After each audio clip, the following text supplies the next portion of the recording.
If you want to dive into a book to really get an appreciation for the variety of outcomes that really could matter in your course, I would strongly encourage you to visit the book by Dee Fink, Creating Significant Learning Experiences. It's available in the UTK library system. Basically, it's available as ebook. You can download the entire book. You can download chapters. I would encourage you to particularly focus on this taxonomy of significant learning experiences. When you think about what are the kinds of outcomes that really matter in your class, I suspect there's foundational knowledge. There's stuff that they really have to understand before they can go deep. There's application learning. There's those things that they have to know how to do that involve using what they learn, particularly out in their personal and professional lives. There's integration, helping students see how what they're learning in your class connects to other classes, other ideas, other concepts. There's the human dimension, basically making sure that you attempt to see how your course helps inform their personal and their professional life.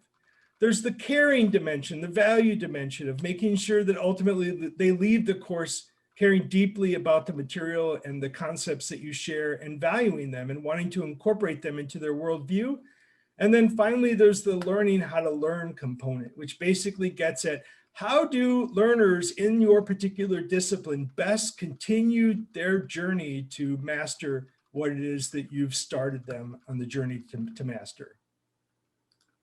And this just happens to be a good summary from that book of how you might consider all those dimensions and think about the end of course learning outcomes that really matter to you.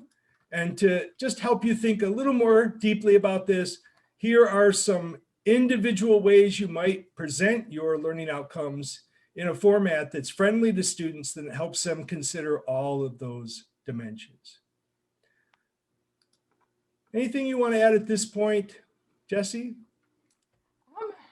I think all of these things, like I want to emphasize the importance of empathy and trust. And so this is something that Bob and I have really connected over in our meetings as faculty fellows, and that especially in a pandemic, but in general, one of the most important parts of assessment is the students understanding that you have set assessments because you have a particular end in mind and because you care about them reaching that learning, right? And that you want to bring them along. And so one of the things that I'm constantly doing in my courses is, I address my students from day one as whatever type of linguist they happen to be taking, right? So it's, good afternoon, sociolinguists, good morning, English linguists, and so on.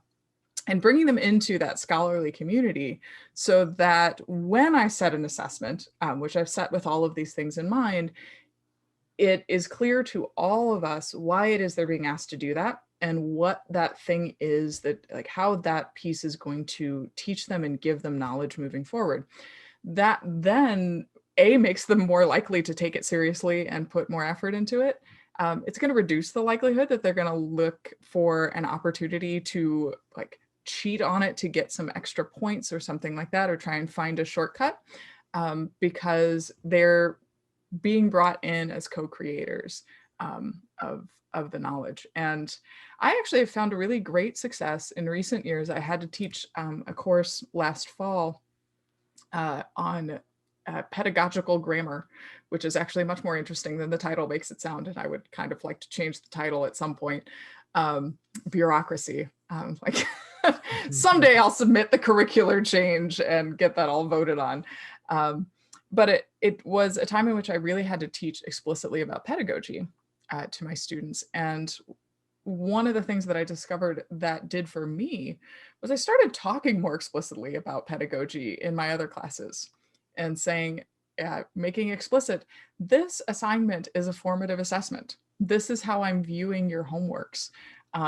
In my course that I'm teaching right now, I actually had I decided, well, I'm going to give them homeworks and they're going to be 5 points apiece instead of my usual weekly 8-point homework.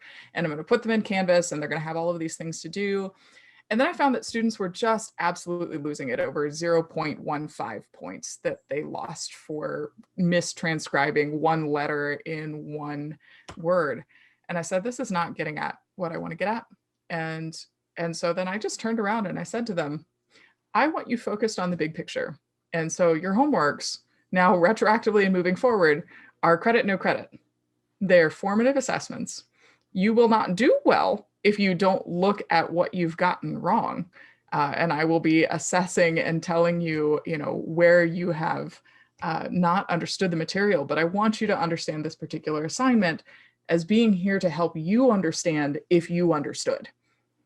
And that level of explicit framing is useful in the face-to-face format, and it's really useful in the online format as well, of really being able to explain our pedagogical decisions to our students.